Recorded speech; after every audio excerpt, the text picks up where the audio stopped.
That's my good news.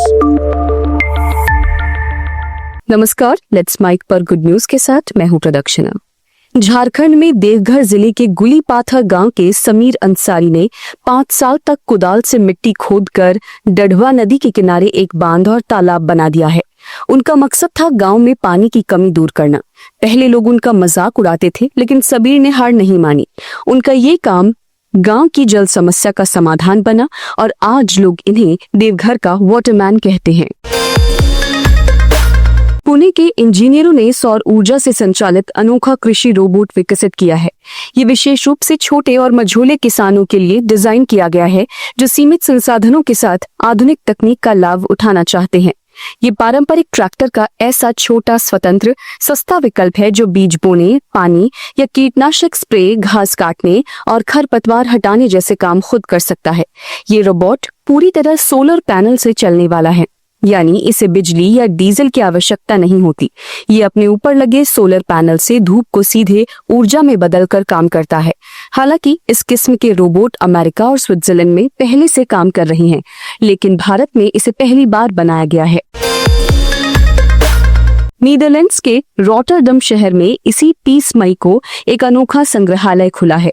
Museum of migration का नाम Phoenix है और ये उस स्थान पर खोला गया है जहां से एल्बर्ट आइंस्टीन 1933 में यूरोप छोड़कर अमेरिका गए थे। संग्रहालय में स्थान प्रवास की ऐतिहासिक कहानियां जीवंत रूप से बताई गई हैं। फीनिक्स संग्रहालय की इमारत आधुनिक और प्रतीकात्मक रूप से डिजाइन की गई है। इसकी वास्तुकला इसे रॉटरडम का एक नया सांस्कृतिक प्रतीक बना रही है। यहाँ गाइडेड टूर, टॉक शो और शैक्षिक कार्यक्रम होते हैं। झारखंड के पूर्वी सिंहभूमि जिले के चाकुलिया में रहने वाले दशरथ मार्डी ने बिहार के दशरथ मांझी से प्रेरणा लेकर उन्हीं की तरह अपने बूते पहाड़ चीरकर रास्ता बनाया है। उन्होंने बंगाल झारखंड सीमा पर पहाड़ काटकर एक सड़क बनाई जो दोनों राज्यों के गांवों को जोड़ती है। कई सालों तक मेहनत और स्थानीय लोगों के श्रमदान से उन्होंने ये रास्ता तैयार किया, जिससे गांव वालों का आवागमन आसान हुआ और खेती के लिए नई संभावनाएं खुली। दशरथ मार्डी अब झारखंड का माउंटेन मैन नाम से मशहूर हो चुके हैं। झारखंड के ही खूंटी जिले में कोजडोंग गांव के चाड़ा पाहन ने अपनी पत्नी की पानी की समस्या देखकर एक असाधारण कदम उठाया। गांव में पानी की कमी थी और उनकी पत्नी को 1.5 किलोमीटर दूर से पानी लाना पड़ता था। चाड़ा ने छेनी और हथौड़े से पहाड़ की चट्टान काटकर 6 महीने में 20 फीट गहरा कुआं खोदा और पाइपलाइन बिछाकर पूरे गांव के लिए पानी की व्यवस्था की। ये जनाब भी आज झारखंड के दशरथ मांझी कहे जाते हैं।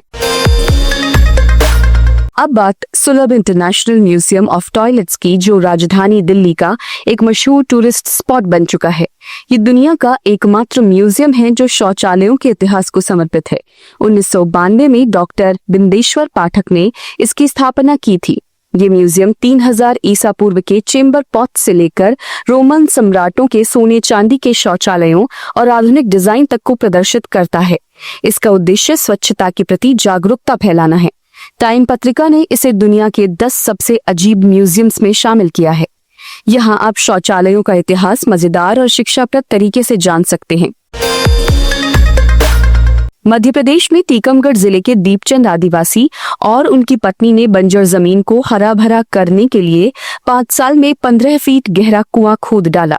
बिना सरकारी मदद के इस दंपत्ति ने अपनी मेहनत से खेत उपजाऊ बनाया और गांव के लिए प्रेरणा बने। उनकी कहानी जुनून और मेहनत की मिसाल है। उत्तर प्रदेश में बिजनौर जिले के जलीलपुर गांव में कारपेंटर जुनेद सैफी ने रॉयल एनफील्ड बुलेट को मॉडिफाई करके उसकी बॉडी लकड़ी से बनाई है। इसके साथ ही उन्होंने लकड़ी से एक टिकाऊ और सुरक्षित हेलमेट भी बनाया है, जो देखने में आकर्षक और सुरक्षा के लिहाज से मजबूत है। बाइक की बॉडी पर लकड़ी की नक्काशी बेहद आकर्षक है। ये था आज का गुड न्यूज, और अगर आपको हमारा कंटेंट पसंद आ रहा है तो इसे बाकी लोगों के साथ शेयर जरूर करें। साथ ही हमारी ऐप को लाइक, शेयर और सब्सक्राइब भी करें। आप सुन रहे थे let's mike more than radio. Follow कीजिए हमें हमारे सोशल मीडिया प्लेटफॉर्म्स पर। Let's Mic is not just a revolutionary idea. Download the app now from Play Store. Available both on Android and iOS mobile phones. Follow us on YouTube, Instagram, Twitter, LinkedIn, Facebook, Telegram, WhatsApp, Snapchat. Let's talk.